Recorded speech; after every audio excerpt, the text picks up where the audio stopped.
Samantala nakiisa ang lokal na pamahalaan na dagupan sa taunang pag-alala at pagkilala sa naging buhay, kontribusyon at kabayanihan ni Pambansang Bayani Dr. Jose P. Rizal noong kahapon, December 30.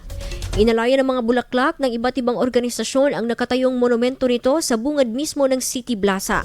Sa mensahe ni Dagupan City Mayor Belen Fernandez, inihayag nito ang oportunidad sa pagkamit ng natatanging bisyon ng bayani na maaaring maitaguyod sa lungsod ng Dagupan. Ito ang bayang may pag-asa, pag-unlad at pagkakaisa.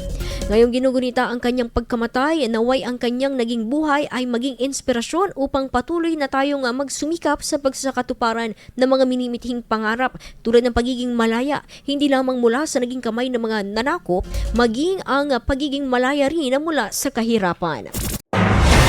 IFM News. IFM News. IFM News.